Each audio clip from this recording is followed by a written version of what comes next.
Hi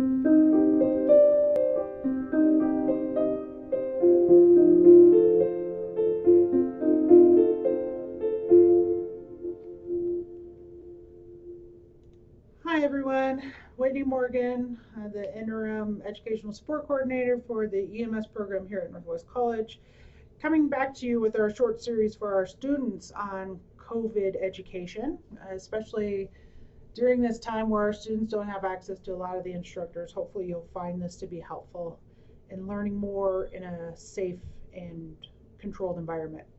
The first thing that I'd like to do is watch a video that I found very helpful in understanding exponential growth and how the virus begins to spread in the population. You'll see a lot of graphs in the news and on Facebook or social media that kind of describe this growth, but unless you are into mathematics or have been out of mathematics for a while, you may have forgotten what exponential growth looks like. So this video does a really great job of just layman's terms of how this affects us. So let me close this out so we can get a good perch here.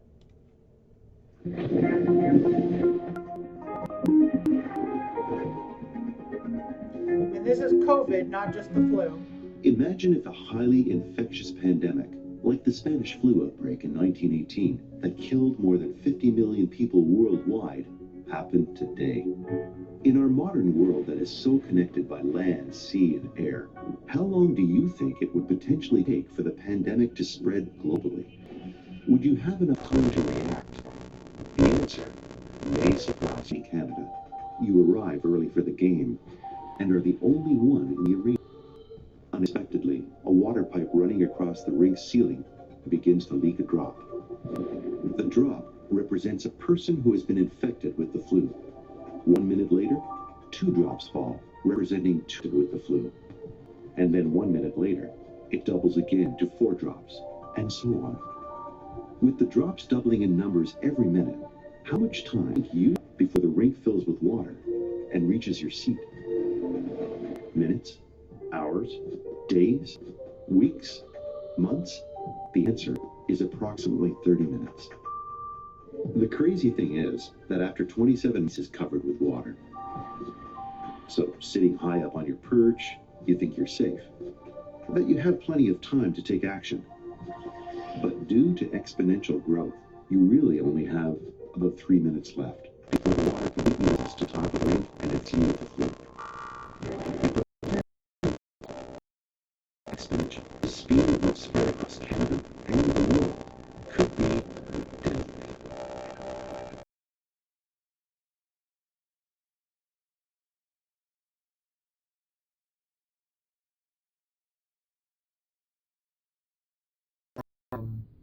And I really found it kind of enjoyable and enlightening.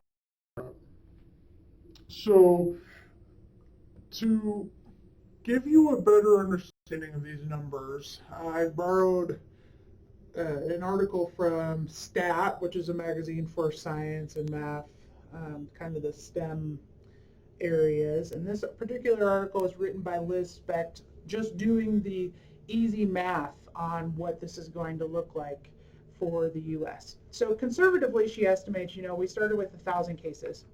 And if they double every 6 days, then by the beginning of April, you're looking at 1 million people infected. So imagine this, imagine our hockey rink. The floor is starting to get wet. 1 million people in the U.S. alone have been infected. By May 7th, you're looking at 2 million people. By May 13th, you are looking at 4 million people. So already you can see by the doubling effect, shorter amount of time, larger amount of people. So right now we're in the slow stage because we started off with such a small population. It's going to continue to increase exponentially, meaning shorter time, larger amount of people as time goes on. Now she estimates that the spread of the virus won't slow down until at least 1% of the population is affected. That would be approximately 3.3 million people. So if her estimates are correct, which there's no way of knowing, then by May 13th we'll experience a slowing of the spread of the virus.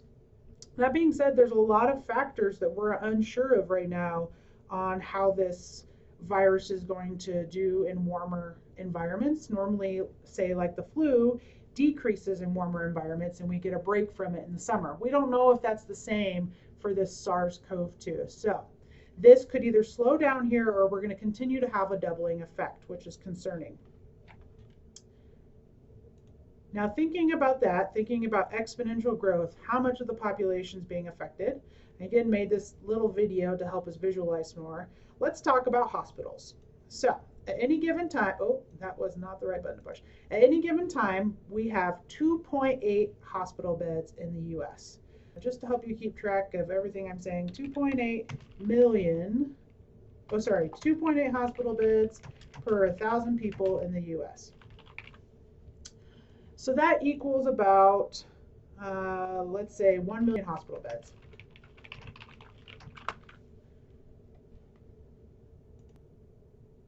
So this is just a summary of the total amount of hospital beds within our country, which is approximately 1 million, okay?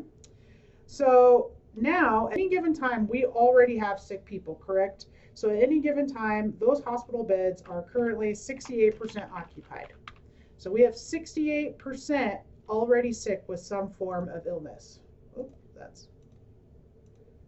So we'll look, and this will highlight approximately 2/3 or 68% of our total hospital beds in use from illnesses. So you have people with pneumonia, you have people with sepsis, other things that are causing them already to be hospitalized. That's your baseline that we're going to be working with, which means approximately 1/3 of beds are unoccupied. This means that we have approximately 300,000 hospital beds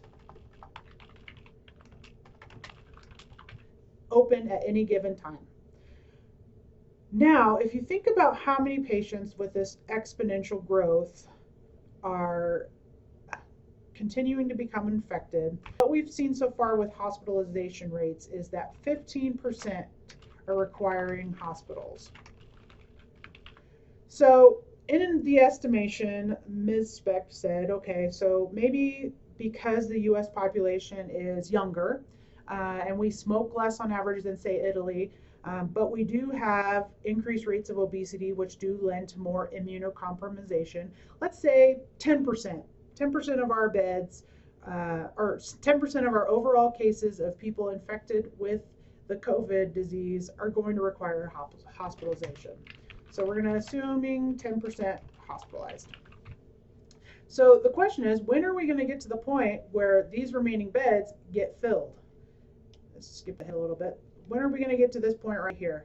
Well, Ms. Speck said it's not going to be as long as you think. So if we're going for a 10% hospitalization rate with exponential growth, you're looking at all hospital beds in the US being filled by May 10th. And that's all hospital beds, not just ICU beds.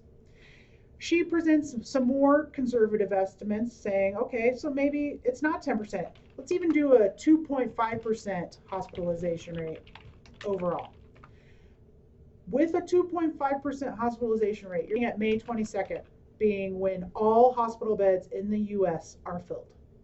So that just gives you an image of how quickly our healthcare system is going to become inundated with exponential growth, which we observed doubling every 6 days. You're going to see 4 million infected by May 13th. And then now you have this 10% hospitalization rate. By May 10th, we're going to have all of our beds full. We're going to have nowhere else to put people, and we're going to be making hard decisions. Already some hard decisions are being made. I read one article by an ER physician in Washington State that says most of their ventilators are already in use. And ventilators are required to artificially cause people to breathe, and that is an ICU level care. There is not one ventilator for every hospital bed that we have in this image. There are ventilators for only a few of these hospital beds for intensive care units. So we are working with very, very finite resources in terms of even being able to artificially ventilate people in addition to just simple hospitalization. We're going to run out of beds, and we're going to run out of equipment to be able to take care of these patients. So let's look at this concept of self-isolation. I know that there's been a lot of pushback about it and concern about the effectiveness of it. And I enjoy an image that I learned back when I used to do sexual health in college and post-college, teaching to the masses about it. Somebody taught me this, and forgive me if you're watching this and you taught me because I don't remember, but I still use it to this day. I think it's a great imagery. So if anyone's familiar with the concept of biodome, you'll remember the movie. Let's say that we have this safe little area free of all infections and pathogens. The virus is out here. Again, my fancy looking COVID, but nothing's in here. And we'll say we've got two people that live in this nice, completely sterile environment, and they are happy and healthy. They're enjoying life. And let's say Steve and Bob live here in this biodome. All their food is grown in this biodome. Let's pretend this is corn. Again, forgive my drawings here. They've got easy access to water that's completely free of the virus. No concerns at all. Everything within this biodome, and as long as they stay in it, are safe. Well, again, the thing is that as long as they're inside this dome, they're safe. But what Steve and Bob didn't count was they decided to have a little get together. You know, COVID party, everyone's worried. They decided to relieve the stress of their friends, so they're having a COVID-19 bash. Well, everyone was heeding the advice of the CDC except for Susie. Susie decided to come over to the biodome. She heard that it was nice and safe and clean. She's coming from her own home, and she decides to go to the party. So Susie goes into the biodome. They enjoy their time together. Susie goes home. Well, the problem is, within a week, Steve and Bob have both become infected by the virus. They themselves never left the house. They themselves enjoyed their completely virus-free environment, drinking the water, eating their corn. However, because they allowed Susie to come in to their COVID-19 bash, she had been previously exposed to the virus, and she was asymptomatic or not showing any symptoms, thought she was feeling fine, and went into this completely sterile environment. And in doing so, infected Steve and Bob. So with this dome being fully intact, there's no way that the COVID virus can get in. But once you open a door for the COVID virus to get in, it's going to enter in through that way. And that's where the importance of self-isolation, restricting access between people come in. Because if Bob would stay in their home and they would restrict the amount of visitors that they would have, they're not going to have the virus magically enter their home. There's no way for it to get in there. But once Steve and Bob call up Susie and say, hey, Susie, come on over, and let her enter through the door, then they have an exposure chance. So this is where staying at home, keeping 6 feet away from one another, enjoying that isolation, watching your Netflix, doing what you need to at home, cleaning your house, as I probably will be doing, that's where this time is important. Because we want to maintain this dome of safety, right? We don't want to have a bash and invite everyone in and make this an unsafe dome. And I'll let you imagine how this might work if you're talking about relationships and the entrance of other disease into relationships. Again, this is the dome of safety. So as long as there's no external routes to get in, then that virus is going to stay out of it. So I hope this conversation of how quickly this virus could spread, how exponential growth works, how restricting our contact with people, and then the finite resources our hospital system has will help you understand why we're taking these steps now to reduce the strain on the healthcare system, to reduce the amount of spread. A lot of people have seen this graph that shows this is what's going to happen if we don't make any interventions. The virus is going to exponentially grow. We're going to have open spreading of it through the population. And here's your healthcare resources right there. So we talked about those 300,000 beds that we have available at any time. Here's your 300,000 beds. And we know that already our beds are going to be occupied by people that are already sick. So really it's even less than that. So 600 are already in use. And this is just the remaining 32% right here. So eventually, again, by MISPEC's determination, this is going to be breached pretty quickly. This right here is going to be May 3rd if we don't do anything about it. So May 3rd is a month and a half away. If we do something about it, though, this graph is telling you that we want to extend this and then make it even out so that it never reaches this point. So we still have this realm of safety where we have open beds and the healthcare system can keep up and treat people appropriately. The only way to do this is to make your own dome and to stay at home, to self-isolate, and to not go around people, because people are carriers of the viruses, and it doesn't care if you're black, white, green, yellow. It cares that you're human, and it will infect you, and it will spread through you and make you or your loved ones sick. So the more isolating that you can become, the more restricted in your activities you can become, the more you too can contribute to below your curve. So really the biodomes currently are the only way that we can truly fight this, because we don't have the medicine yet and we don't have the vaccine yet to do this. So it's going to take public accountability, caring for your neighbor, extending ourselves beyond what we would normally do in order to control this. Thank you again for joining me. We'll have another video on more of the treatments of it for our healthcare providers. And then I wish you all a safe and quiet self-isolation time. Thank you.